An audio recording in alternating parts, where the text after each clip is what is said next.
Hello, valued viewers. Welcome to podcast channel. Be sure to like and subscribe. Enjoy the audio experience. I loved Maria with a devotion that words couldn't capture. She was the heart of my existence, the driving force behind my relentless work ethic. Our life wasn't luxurious, but it was rich with affection and warmth. Each day, I committed myself to my construction job, enduring the grueling hours and physical demands, all for Maria and our son, Alex. Returning home to them each night made every sacrifice worthwhile. Maria, with her flowing dark hair and captivating green eyes, was everything I had ever wanted in a partner. She had a unique talent for making even the simplest moments feel extraordinary. I cherished our routine, shared dinners, playing with Alex, and then settling him into bed. Those serene moments with her after Alex was asleep were the highlights of my days. Our life wasn't flawless, but it was ours, and I believed it was enough. Then, the pain began. It started as a faint discomfort, easily ignored, but as it intensified, I sought medical help, hoping for an easy solution. Instead, I received a diagnosis that shattered my world, a condition that would prevent me from being intimate with Maria. The words felt like a crushing weight. How could I explain this to Maria? How could I tell her I wasn't the man I once was? When I finally found the strength to talk to her, Maria seemed to take it well, or at least, she appeared to. She reassured me that our love transcended physical intimacy and that we were stronger than that. I wanted to believe her, needed to, but fear kept gnawing at me. I felt like I was failing her, like I was no longer the man she deserved.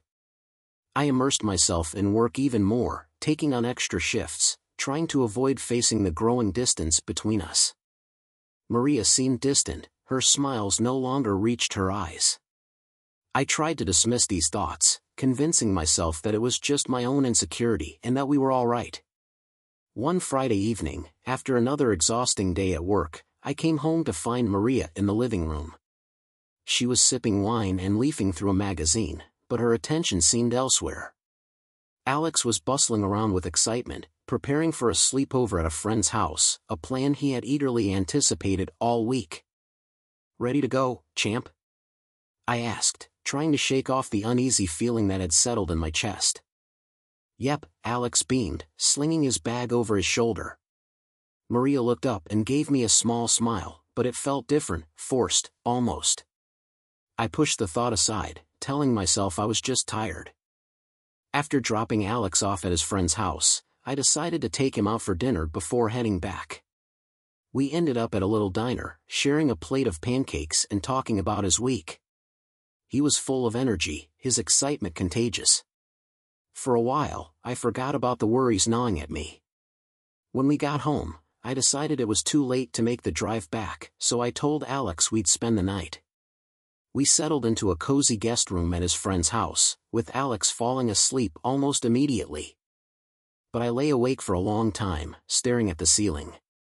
A sense of unease was creeping in, something I couldn't quite put my finger on. After Alex fell asleep, I lay there in the guest room, the darkness seeming to amplify the unease that had been gnawing at me all evening.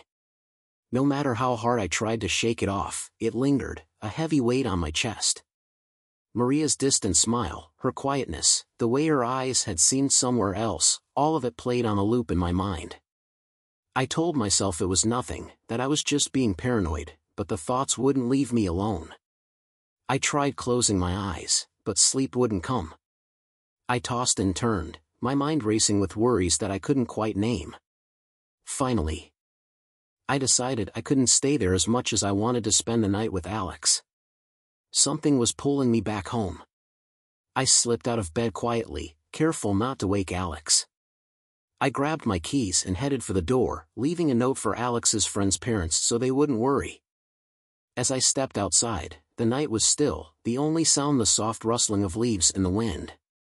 I got into my truck, the unease settling deeper in my gut as I turned the key in the ignition. The road was dark and nearly empty, just the faint hum of the tires against the asphalt and the rhythmic sway of the truck on the winding road.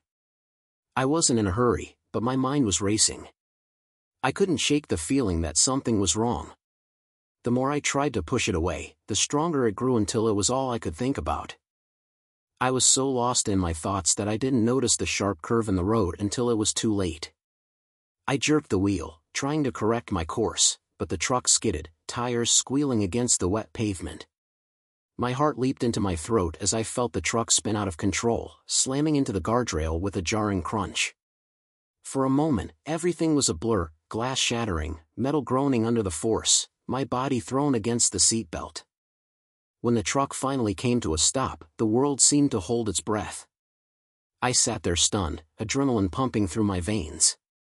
I took a shaky breath, the pain in my chest was sharp but manageable. I had hit my head against the window and my right shoulder throbbed, but I was alive. I forced myself to move, checking my arms and legs, testing if I could still feel everything. Nothing was broken, just bruises and a deep ache that settled in as the adrenaline started to wear off. I looked at the truck. The front was a mess, the hood crumpled, but it was still drivable. My hands trembled as I turned the key again, and the engine sputtered to life. I pulled the truck back onto the road, the windshield cracked and the steering off, but it moved. I was shaken, my thoughts jumbled, but there was one clear overriding instinct: I needed to get home. The rest of the drive was a blur. I barely noticed the passing scenery, my mind too caught up in what I might find when I got there. The unease that had been gnawing at me was now a full-blown fear, a cold dread that settled in my stomach like a stone. I wasn't even sure what I was afraid of, but I knew I had to go back. I had to see Maria. I pulled into the driveway, the truck groaning to a halt as the engine sputtered and finally died. The headlights flickered off, leaving me in the dark, the house looming in front of me like some kind of ominous shadow. I sat there for a moment, my heart pounding in my chest, trying to shake off the disorientation from the accident. My shoulder ached, my head throbbed, but I pushed those sensations aside. All I could think about was getting inside. I reached for the door handle and stepped out of the truck, the cool night air hitting me like a slap in the face. The house was quiet, too quiet. There were no lights on, no sounds from inside, just an eerie silence that seemed to press in on me from all sides. I walked up to the front door, pushing my keys out of my pocket with shaky hands. As I reached the door, I slid the key into the lock and twisted. Nothing. I tried again, jiggling the key, but it wouldn't budge. It was as if the lock had been changed or jammed. I frowned, frustration bubbling up. This didn't make any sense. Why would the door be locked like this? I pulled out my phone and dialed Maria's number. The sound of the ringing was loud in the stillness of the night. I waited, the phone pressed to my ear, but it just kept ringing, no answer. My heart began to race, a sick feeling of dread pooling in my stomach. I tried calling again, still nothing. Maria. I called out, banging on the door, the sound echoing in the silence. Maria, it's me. Open up. No response. The house remained dark and silent. Panic started to set in. I knew something was wrong, I could feel it in my gut, but there was no way I was leaving without getting inside. I glanced up at the second floor, my eyes locking onto the window of our bedroom. I remembered leaving it slightly ajar that morning to let some fresh air in. Maybe, just maybe, I walked around to the side of the house where an old oak tree grew close to the wall, its thick branches stretched over the roof, a silent invitation. I'd climbed it once before when I was younger and thought it was fun, but that was years ago. Now, with the adrenaline still pumping through me and the desperation to get inside, it seemed like my only option. I grabbed onto the lowest branch, pulling myself up with a grunt. My shoulder protested with a sharp pain. I ignored it, focusing on the task at hand. The rough bark scraped against my hands as I climbed the tree, swaying slightly under my weight. I felt the wind pick up, rustling the leaves around me, making the climb even more precarious. One branch at a time, I pulled myself higher until I was level with the second-floor window. I could see it now, slightly open, just as I had hoped. My breath came in ragged gasps, more from the panic than the exertion. I reached out, grabbing the edge of the windowsill, and with one final push, hauled myself onto the narrow ledge. For a moment, I hung there, trying to balance myself, the ground far below me. The window was just within reach. I grabbed it, pushing it open wider, and squeezed through, landing with a thud on the bedroom floor. I lay there for a moment, catching my breath, the room spinning slightly from the effort. The familiar smell of our bedroom filled my nose, a mixture of Maria's perfume and the fresh linen scent from the sheets. But something was off. The bed was unmade, the sheets rumpled as if someone had been lying there recently, but there was no sign of Maria. I forced myself up, my heart pounding in my chest as I moved through the room. I checked the bathroom, empty, the closet, empty. I called out her name again, my voice hoarse with anxiety, but there was no answer. Panic flared again, more intense this time. I raced downstairs, checking every room, flipping on lights as I went, but the house was empty. Maria was gone, and there was no sign of where she might be. I ended up back in the living room, standing in the middle of the room, surrounded by silence, my mind racing with all the possibilities, none of them good. My phone buzzed in my pocket, and I pulled it out with trembling hands, hoping it was Maria calling me back, but it wasn't. It was just a text from a number I didn't recognize. I swiped it open, hoping for some clue, anything that would explain what was going on, but the message was just a single word, and it chilled me to the bone: stop. I stared at the word, my mind reeling, trying to make sense of it, but I couldn't. The unease that had been gnawing at me all evening had now turned into full-blown fear. Something was very, very wrong, and I was about to find out exactly what it was. The single word in the text, stop, echoed in my mind as I stood frozen in the living room. My breath came in short, sharp gasps, fear wrapping around me like a vice. I stared at my phone, waiting for another message, an explanation, anything, but the screen remained dark. The house, too, was steeped in silence, and the sense of something being terribly wrong only grew stronger. I couldn't just stand there, I had to find Maria, had to know what was going on. I shoved my phone into my pocket and started searching the house again, this time with frantic urgency. I checked the kitchen first, flinging open cabinets, looking for any sign of a struggle, anything out of place. Everything was neat, too neat. My eyes locked onto the knife block, one of the larger knives was missing. My pulse quickened, but I pushed the thought aside and kept moving. The living room was next. I tore through it, checking under cushions, behind furniture, even in drawers. Nothing. No clue as to where Maria was or why she wasn't answering her phone. The silence in the house felt oppressive, as if the walls themselves were closing in on me. I headed to the study, the room Maria used more than I did. Maybe she had left something there, her phone, a note, anything.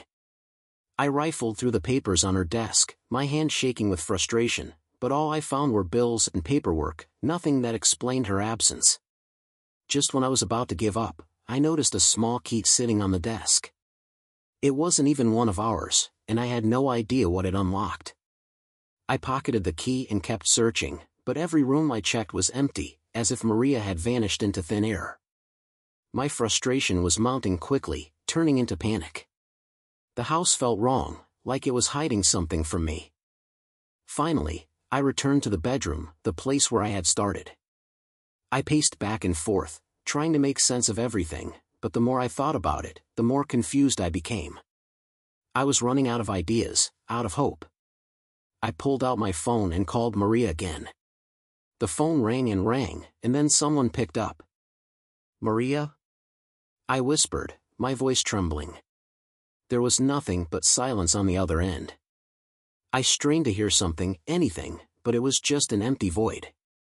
I was about to hang up when I heard a faint noise, like fabric brushing against something. "Maria?" I shouted, my voice cracking with desperation, "Where are you?" The noise stopped, and then the line went dead. My heart was racing, fear clawing at me, but I wasn't about to give up. I noticed a faint glow outside the window, a light flickering in the backyard near the trees. My heart pounded as I rushed downstairs, grabbing a flashlight on the way. I needed to know what was out there, I needed to find out what was happening. I stepped outside into the cool night air, the beam of the flashlight cutting through the darkness. The wind rustled the leaves in the trees, making the shadows dance around me. I moved cautiously, the light trembling in my hand as I approached the backyard. As I neared the tree line, I saw a figure standing just beyond the edge of the trees. It was a man, tall and broad-shouldered, his back to me. He was partially hidden by the shadow, but I could see the faint outline of his body, tense and unmoving. My heart hammered in my chest as I took a step closer, the flashlight beam shaking. The man turned slightly, and I caught a glimpse of something metallic in his hand. I opened my mouth to call out, to demand who he was and what he was doing there, but the words caught in my throat. Suddenly, the figure turned fully, and our eyes met. For a split second, I saw his face, hard, cold, and filled with something I couldn't quite place. Then he vanished into the trees, disappearing as quickly as he had appeared. I stood there, rooted to the spot, paralyzed by fear. My mind raced, trying to make sense of what I had just seen, but nothing added up. I wanted to chase after him, but my legs wouldn't move. Then, from the corner of my eye, I saw a faint movement just inside the house. I whipped the flashlight toward it and froze. There, through the kitchen window, I saw her, Maria. She was inside, her figure barely illuminated by the dim light from the hallway. She was standing by the back door, her back turned to me, but I could see her shaking. Her arms were wrapped around herself, her shoulders hunched. Relief and dread flooded me all at once. I ran back to the house, throwing open the door and rushing inside. "Maria!" I called out, my voice breaking. She turned slowly, her eyes wide and filled with fear. She looked at me, but it was as if she was looking through me, like I was a ghost. There was something in her expression that sent a chill down my spine, fear, yes, but also something deeper, something that made my stomach twist. "Maria, what's going on?" I asked, stepping closer. "Why didn't you answer your phone? Who was that man?" But she didn't answer. She just stared at me, her face pale, her lips trembling as if she wanted to say something but couldn't. Then, slowly, she opened her mouth, but the words wouldn't come out. Maria stood there, her eyes wide and filled with a fear that cut through me like a knife. She looked so small, so fragile, as if the slightest breeze could blow her away. The relief. I felt the initial warmth I experienced when I first saw her quickly fade, replaced by a gnawing sense of dread. Something was terribly wrong, and I could feel the truth lurking just beneath the surface, waiting to strike.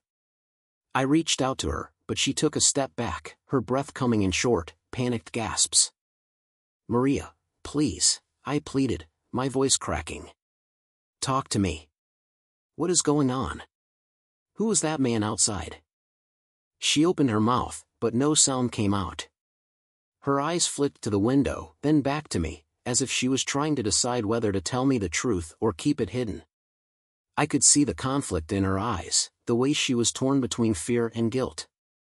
"Maria," I said again, more firmly this time, "I need to know what is happening. Why didn't you answer your phone? Who was that man?" Finally, she spoke, her voice barely above a whisper. "I'm sorry," she said, her words trembling. "I didn't mean for you to find out like this." "Find out what?" I demanded, my heart pounding. "Maria, please, just tell me." She looked away, her hands trembling as she wrung them together. "I never wanted to hurt you," she said, her voice shaking. "But it's too late now." I felt a cold shiver run down my spine. Too late for what? She finally met my eyes, and the look on her face shattered whatever hope I had left. "There's someone else," she said, the words tumbling out of her in a rush. "It's been going on for months. I never meant for it to happen, but it did." The room seemed to tilt, the walls closing in on me. I struggled to process her words, my mind refusing to accept what she was saying. "What do you mean? Who is he?" Tears welled up in her eyes, and she shook her head. "It doesn't matter now," she whispered. "But you have to understand, I never wanted to hurt you. I didn't know how to stop it." Anger flared in me, hot and consuming, but beneath it was a deep, aching pain. "Who is he, Maria?" I demanded, my voice rough. "Was that him outside? Is he the one you've been sneaking around with?" She nodded slowly, the tears spilling down her cheeks. "His name is Ryan. He's in the army. We met a while back, and things just got out of hand. I never meant for it to go this far. I staggered back, the weight of her confession slamming into me like a freight train. The man I had seen outside, the one who had been watching us, he was the one she had been with. My mind raced, trying to piece together the fragments of our life that now seemed like a lie. The late nights, the distant looks, the times she said she was going out with friends, had all of it been a cover for this? How long? I asked, my voice hoarse. How long has this been going on? She hesitated, then whispered, almost a year. A year. An entire year of my life that had been a lie. I felt sick, the room spinning around me. I had worked so hard, sacrificed so much, and for what? To be betrayed like this. The anger surged again but was swallowed by the crushing weight of betrayal. Why, Maria? I asked, my voice breaking. Why did you do this? Wasn't I enough? She shook her head, sobbing now. It's not that, she cried. You've always been good to me, better than I deserve. But when you got sick, when you couldn't. I don't know what happened. I felt so lonely, so lost, and then Ryan came along. I made a mistake, a terrible mistake. Her words were like knives, each one cutting deeper than the last. I wanted to scream, to rage, to demand how she could do this to me, to us. But all I could feel was a hollow emptiness, a void where my heart used to be. I didn't mean for you to find out this way, she whispered. I was going to end it, I swear. I didn't know how. I stood there staring at her, the woman I had loved with all my heart, the woman who had torn my life apart. I wanted to hate her, but all I felt was a deep, soul-crushing sadness. How had we ended up here? How had everything gone so horribly wrong? Before I could say anything, there was a noise from outside, the sound of footsteps approaching the back door. Maria's eyes widened in fear, and she backed away, looking at me with a desperate plea in her eyes. Ryan, she whispered. He's here. The door creaked open, and I turned to see a man step into the house. He was tall and muscular, with the hard, weathered look of someone who had seen too much. His eyes met mine, and for a moment, we just stared at each other, the tension thick enough to cut with a knife. I felt a surge of anger hotter than anything I had felt before. This was the man who had taken everything from me, who had wormed his way into my wife's life and destroyed mine in the process. Get out, I snarled, my voice low and dangerous. Get out of my house. Ryan didn't move, his gaze shifting to Maria, who stood trembling behind me. I came to take her with me, he said, his voice calm but with an edge to it, a threat. My fists clenched, the fury bubbling over. She is not going anywhere with you. I spat. Stepping between them, I said, you're not taking anything else from me. Maria sobbed, but she didn't move or say a word. Ryan took a step forward, and I felt the tension in the room spike, the air thick with the threat of violence. Leave now, I growled, my heart pounding. Before I make you. Ryan's eyes narrowed, and for a moment, I thought he was going to lunge at me. But then, slowly, he backed down, his expression hardening. This isn't over, he said, his voice cold. He turned and walked out the door, leaving me standing there, my chest heaving with anger and pain. Maria collapsed onto the floor, sobbing uncontrollably, and I felt a wave of exhaustion wash over me. Everything had just fallen apart right in front of me, and I didn't know how to pick up the pieces. As I stood there, staring at the woman who had once been my whole world, I realized that nothing would ever be the same again. I stood there, stunned and drained, watching Maria crumple to the floor in a heap of sobs. The weight of everything she had just confessed crushed down on me, the pain almost too much to bear. My chest heaved with anger, but beneath it all was a deep, suffocating sadness. I felt like my whole world had just been ripped apart, and I had no idea how to even begin to piece it back together. But then something shifted. Maria's sobs quieted, the heaving of her shoulders slowed, and the room fell into an uneasy silence.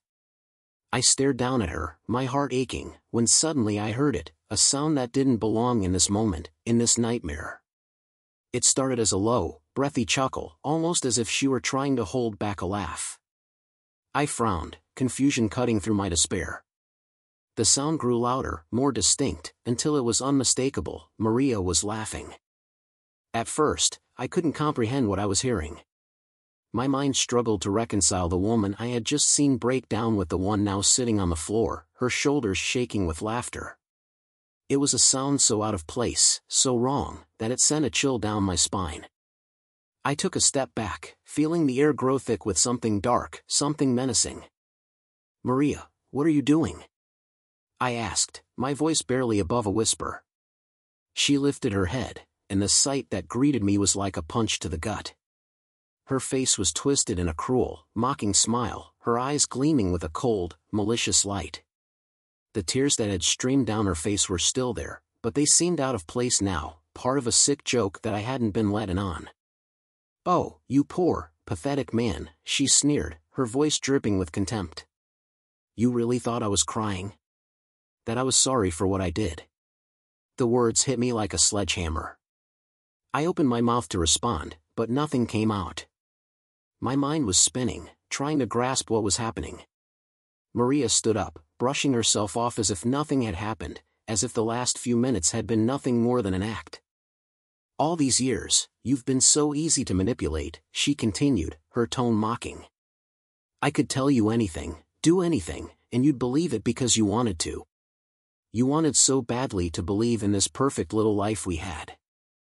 "Maria, stop," I managed to choke out, my voice trembling with shock and anger. "What the hell is going on? What are you saying?" She smirked, her eyes narrowing as she stepped closer. "What I am saying, darling, is that you've finally become a bore. You are not interesting to me anymore. All your pathetic attempts to win me over, to fix things, it's all so tiring." I couldn't believe what I was hearing. The woman standing in front of me was nothing like the Maria I knew, or thought I knew. This was someone else entirely, someone cruel and heartless. You are lying," I stammered, desperate to believe that this was just another twisted game, that she didn't really mean it. But she just laughed again, the sound cutting through me like a blade. "You really are stupid, aren't you?" she said, shaking her head in mock pity. "All this time, I've been playing you like a puppet, and you never even noticed." I cried, I begged, I pretended to be sorry, and you ate it all up. The room seemed to close in around me, the walls pressing in as her words sank in. My hands clenched into fists, the anger bubbling over, mixing with a betrayal so deep it made me feel sick. "Why?" I demanded, my voice shaking. "Why are you doing this?" Her smile widened, and she stepped even closer, her face inches from mine. "Because I can," she said, her voice a cold whisper. "Because I'm tired of pretending. I want everything, this house, our money, everything you worked so hard for. And I'm going to take it, just like I took your pride." I stared at her, feeling my blood boil, the rage almost blinding. "You're not going to take anything from me," I growled, my voice low and deadly. "Not without a fight." She raised an eyebrow, clearly amused by my defiance. "Oh, and what are you going to do about it?" she taunted. "You are nothing without me. Everything you have, everything you are, it's all because of me." I had taken the first step, and now it was time to prepare for the battle ahead. "You think this is just going to be a simple divorce?" I said, my voice steady as I slipped the phone back into my pocket. "You think you can just waltz in here and take everything I've worked for? You're not going to win this, Maria." She raised an eyebrow, clearly unimpressed. "You really don't get it, do you?" she said, her voice oozing with smugness. "I've been planning this for months. You're just catching up now.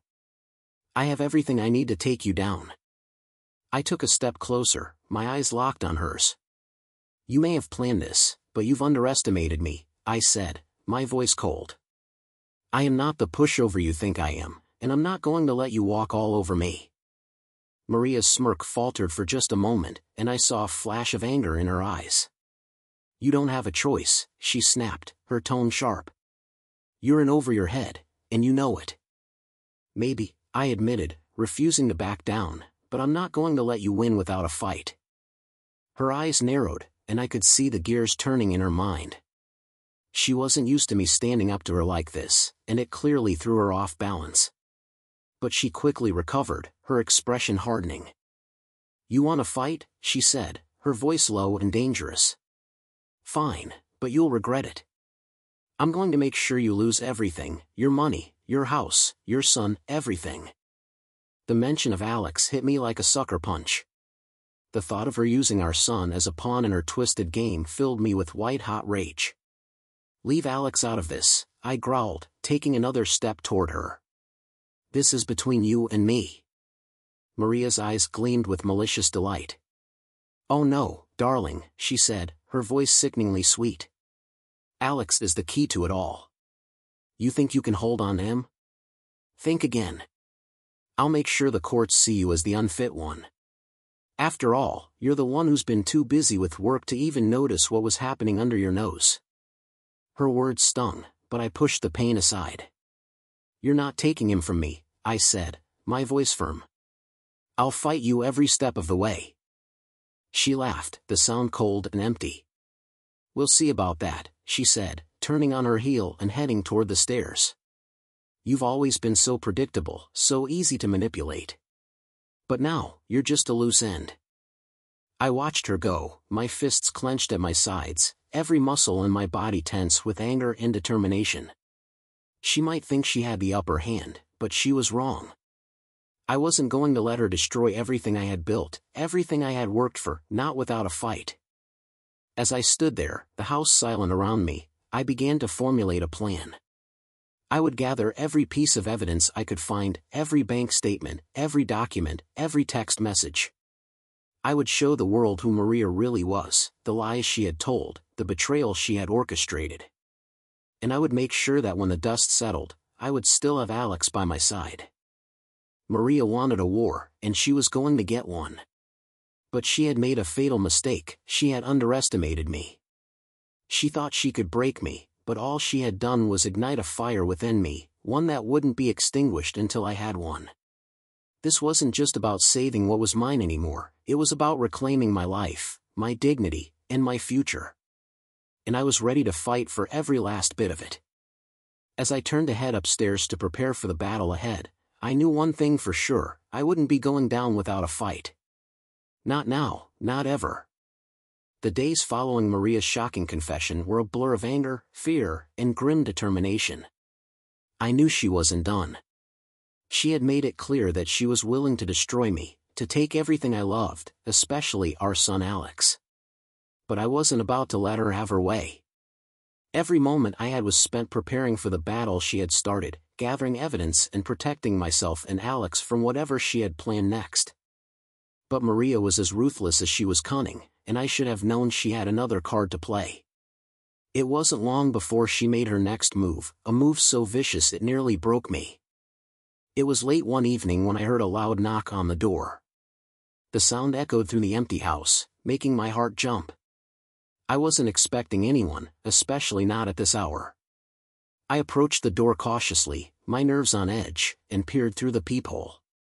Ryan stood there, his broad figure filling the doorway, his face set in a hard, unreadable expression.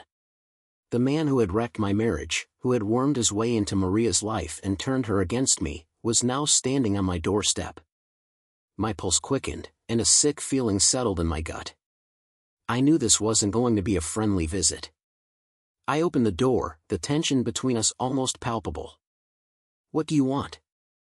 I asked, my voice low and weary. Ryan didn't waste any time. He stepped inside, uninvited, his eyes cold and menacing. "I'm here to settle things," he said, his voice calm but with an edge that sent a chill down my spine. "Settle things?" I echoed, my fists clenching at my sides. "I think you've done enough damage already." He didn't respond. Instead, he closed the door behind him and took another step toward me, his gaze locked on mine. The air was thick with the threat of violence, and I could feel the anger radiating off him. "Maria told me you're not backing down," he said, his tone flat, emotionless. "That you're going to fight her for everything. That's a mistake." I held my ground, refusing to let him intimidate me. "I'm not giving up my son," I said firmly, "and I'm not letting you or Maria take what is mine." Ryan's expression darkened, and before I could react, he lunged at me. His fist connected with my jaw, sending a shock of pain through my skull. I staggered back, but he didn't let up. He was on me in an instant, his fists flying with brutal force, each punch driving the breath from my lungs. I tried to fight back, but Ryan was stronger, more experienced in violence than I was. He knocked me to the ground, his boot landing squarely on my chest, pinning me down. I gasped for air, the pain in my ribs sharp and excruciating. "Stay down," Ryan growled, his voice dripping with contempt. "You're not going to win this. Maria is going to get everything, and you're going to be left with nothing." But even through the pain, I knew I couldn't just lie there and take it. I had to think, had to find a way to turn this around. And then it hit me, a way to fight back, even from the ground. My phone, it was still in my pocket. If I could record this, get proof of what Ryan was doing, it might be enough to turn the tide in my favor. Summoning what little strength I had left, I fumbled in my pocket, pulling out my phone and hitting the record button. Ryan didn't notice at first, too focused on keeping me down, but as I struggled to lift the phone, he saw it and sneered. "You think that's going to help you," he spat, but his confidence wavered as the reality of the situation dawned on him. "You're just digging yourself a deeper hole." But I didn't care about his threats. I kept the phone pointed at him, capturing every punch, every vicious word he threw at me. The pain was overwhelming, but the thought of getting this evidence, of having something to fight back with, kept me going. Finally, after what felt like an eternity, Ryan stepped back, breathing heavily. He glanced down at me, a twisted smile on his face. "You should have just given up," he said, turning and walking out the door, leaving me battered and bleeding on the floor. I lay there for a few moments, gasping for breath, every part of me aching. But I had done it. I had the evidence I needed. I dragged myself up, leaning heavily against the wall as I replayed the recording. It wasn't pretty, but it was clear, Ryan attacking me, his threats, everything. This was exactly what I needed to prove that I wasn't the aggressor, that Maria and her lover were the ones trying to destroy me. The next few days were a blur of doctor's visits and meetings with my lawyer. I made sure to document every injury, every bruise, and every cut. My lawyer was a shark, the kind of person you wanted on your side when the stakes were this high. When I showed him the recording, his eyes gleamed with satisfaction. "This is exactly what we need," he said, his voice laced with confidence. "We'll make sure the court sees this, and they'll all know who the real aggressor is. You're going to get through this, and we're going to make sure you keep your son." And that's what we did. Armed with the recording, we built a case against Maria and Ryan, painting a clear picture of their manipulation, their threats, and their willingness to use violence to get what they wanted. But I knew I couldn't just rely on the courts. I had to protect Alex, to make sure he was safe from all of this. Maria might have been ruthless, but I wasn't going to let her drag our son into her twisted games. One evening, after a particularly tense meeting with my lawyer, I made a decision. I packed a bag for Alex and told him we were going on a trip. He didn't ask many questions, just happy to be spending time with me away from the chaos that had taken over our lives. We left the house under the cover of darkness, driving to a friend's cabin a few hours away. It was remote, isolated, the perfect place to keep Alex safe while we waited for the legal process to unfold. I didn't tell Maria where we were going. I didn't answer her calls or texts.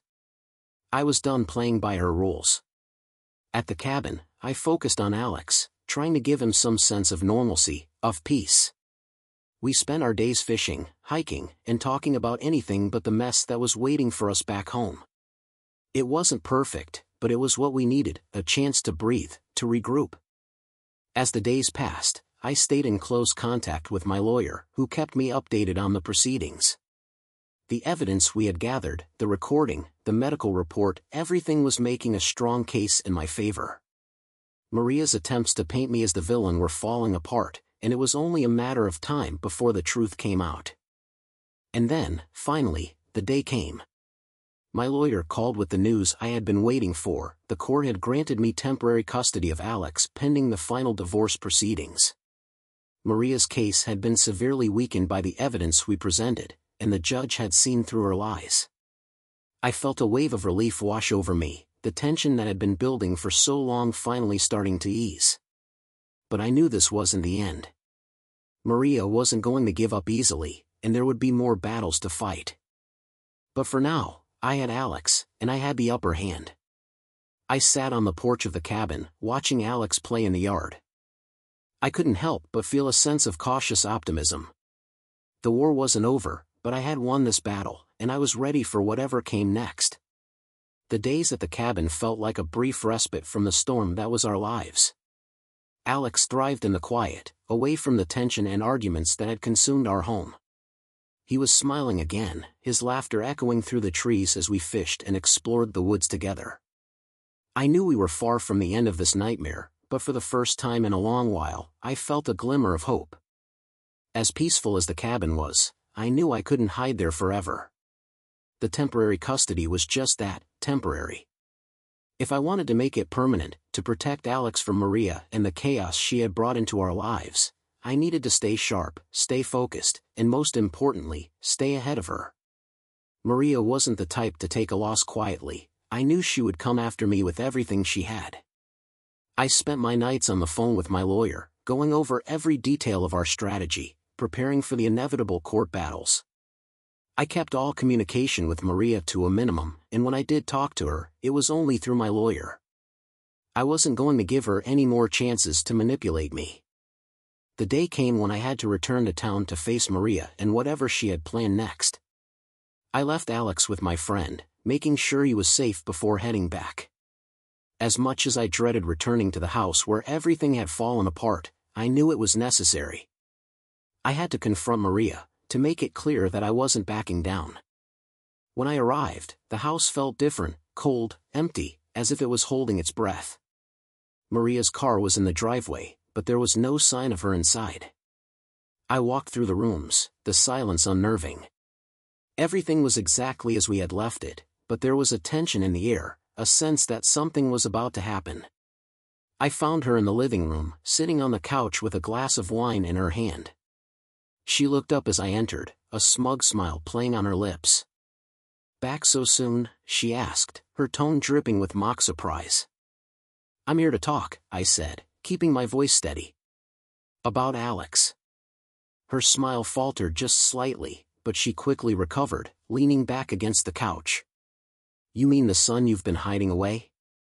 You think taking him off to some cabin is going to make this all go away?" "I'm not hiding," I replied calmly.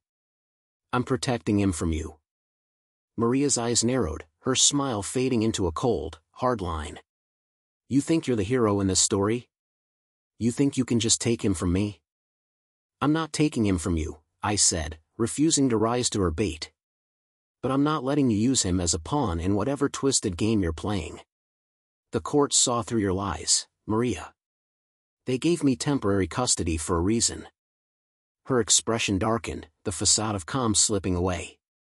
"You think you've won? This isn't over. You're not going to keep him. I'll fight you with everything I have, and I will win." "You won't," I said firmly. "You've already lost." She stared at me, her eyes burning with anger. I could see the calculation behind them, the wheels turning as she tried to figure out her next move. "You're making a mistake," she hissed, her voice low and dangerous. "You think you're so clever, don't you? But you're not. You're just a fool who doesn't know when he's beaten." "Maybe," I said, taking a step closer. "But I'm not going to let you hurt Alex. Not anymore." Maria set down her wine glass and stood, her posture tense, ready for a fight. "You really think you're in control, don't you? You have no idea what I'm capable of. I've been one step ahead of you this whole time, and I'm going to stay that way." "Not anymore," I countered. "I've got the evidence to prove what you and Ryan did, the recording, the medical reports, everything. The court knows you're unfit, and they're going to see that you can't be trusted." Her face twisted in fury, and for a moment, I thought she might lash out physically. But then she stopped, a cold, calculating look replacing the anger. You think that's all it takes? A few bruises? A recording? I can get around that. I'll twist it, make it look like you provoked him, like you were the one who started it. And I'll make sure the court knows it. I didn't flinch. I knew she would try to twist the truth, but I was ready for it. It's not going to work, I said, my voice steady. I've got witnesses, and I've got the truth on my side. You can try to spin it however you want, but it won't change the facts. Maria's eyes blazed with hatred, but she said nothing. She knew I was right, and it was clear she was running out of options. You're going to regret this, she spat, her voice shaking with rage. You think you can just take him from me? I'll destroy you. I cut her off. No, you won't, I said, because I won't let you. For a moment, we stood there in silence, the tension between us crackling like electricity. Then, without another word, Maria turned and stormed out of the room, leaving me standing there, my heart pounding. I knew this wasn't the end, that she would come after me again. But I also knew I was ready for her. I wasn't the man I had been when this all started, broken, desperate, and lost. I was stronger now, focused, and I had something worth fighting for. Later that evening, I made my way back to the cabin, my mind racing with everything that had happened. Alex was waiting for me, his face lighting up when I walked through the door. I pulled him into a tight hug, feeling the tension of the day melt away as I held him close. He was safe, and that was all that mattered. But as I sat down to dinner with Alex, I couldn't shake the feeling that this wasn't over. Maria would keep coming, keep pushing until she got what she wanted. But now I was ready for her. I had fought back, gathered evidence, and taken Alex out of harm's way. But the war wasn't won yet. Maria would keep trying to tear us apart, and I would have to be ready for every move she made. I looked at Alex, his smile so innocent, so unaware of the chaos swirling around us, and I made a silent vow. I would protect him no matter what. I would keep him safe from Maria, from Ryan, from anyone who tried to take him away from me. And in the end, I would win. The months that followed were the hardest I had ever faced. Every day was a new battle, every night a restless blur of anxiety and preparation. Maria didn't back down, just as I knew she wouldn't. She filed motion after motion, trying to paint me as the unfit parent, the aggressor, the villain in her twisted narrative. But I fought back harder than I ever thought I could. My lawyer was relentless, using every piece of evidence we had gathered to dismantle Maria's lies. The recording of Ryan's attack, the medical reports, and the documented harassment all became weapons in our arsenal. But it wasn't just about legal battles anymore, it was about protecting Alex, about ensuring he had a future free from the toxic games his mother was playing. The courtroom became a second home, sterile, cold, and unforgiving. Maria was always there, her presence a constant reminder of the life we had lost. She wore the mask of a concerned mother, but I could see through it, and so could the judge. Every time she spoke, spinning her version of the truth, I made sure the evidence we had gathered spoke louder. But the real battle wasn't just fought in the courtroom, it was fought in the quiet moments, in the late nights where I stayed up making sure every detail was covered, every possible scenario planned for. It was fought in the way I kept Alex's routine as normal as possible, shielding him from the chaos that swirled around us. Maria tried everything. She brought in witnesses, fabricated stories, even attempted to turn Alex against me. But I had prepared for it all. With every move she made, I countered, staying one step ahead. The more desperate she became, the more erratic her behavior grew, until even her own lawyer seemed to lose faith in her case. Then, the day of the final hearing arrived. The courtroom was packed, tension hanging thick in the air. I sat at the plaintiff's table, my lawyer beside me, feeling a calm resolve settle over me. This was it, the moment everything had been building toward. The judge, a stern woman with sharp eyes, had listened to every argument, reviewed every piece of evidence, and now she was ready to deliver her verdict. Maria sat across from me, her face pale but defiant. Ryan wasn't there, he had cut his losses weeks ago, leaving Maria to face the consequences alone. The judge cleared her throat, her voice echoing through the silent room. "I have reviewed all the evidence, heard all the testimonies, and weighed the arguments presented by both sides," she began, her tone measured and controlled. "This has been a difficult case with significant implications for the well-being of the child involved." I held my breath, my heart pounding as I waited for her next words. "However," the judge continued, "it is clear that the defendant, Maria, has exhibited behavior that raises serious concerns regarding her fitness as a parent. The evidence of her involvement with Mr. Ryan, as well as the violence that occurred in the presence of the child, cannot be ignored." Maria's face blanched, her defiance wavering as the judge's words sank in. "Therefore," the judge said, her gaze shifting to me, "I am granting full custody of the child, Alex, to his father. The defendant, Maria, will have supervised visitation rights pending a psychological evaluation and the court's determination of her stability." A wave of relief washed over me so powerful it almost brought me to my knees. I had won. I had protected Alex from Maria's manipulations, from her toxic influence. He was safe, and that was all that mattered. Maria's lawyer leaned over, whispering furiously in her ear, but she didn't seem to hear him. Her eyes were locked on the judge, disbelief and fury warring for control of her expression. She had lost, and she knew it. The judge's gavel came down with a sharp crack, signaling the end of the hearing. "This court is adjourned," she said, standing and leaving the room. Maria shot up from her seat, her face twisted in anger. "This isn't over," she hissed, her voice low and venomous. "You think you've won, but you'll pay for this." I stood firm, feeling the burden of months of struggle lift from my shoulders. "It's over, Maria," I said, my tone steady and resolute. "I'm no longer afraid of you. You can't harm me or Alex ever again." She glared at me, fists clenched, but had no more words.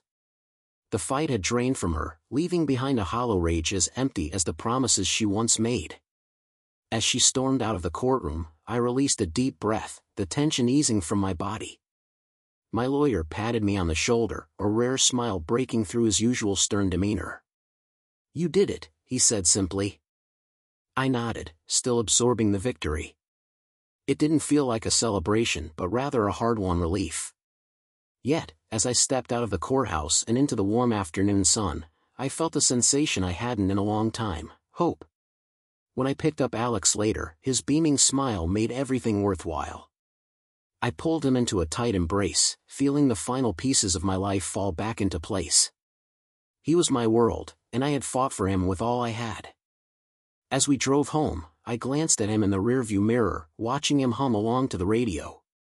He was safe, and we had a future ahead of us, a future free from the shadows that had haunted us for so long.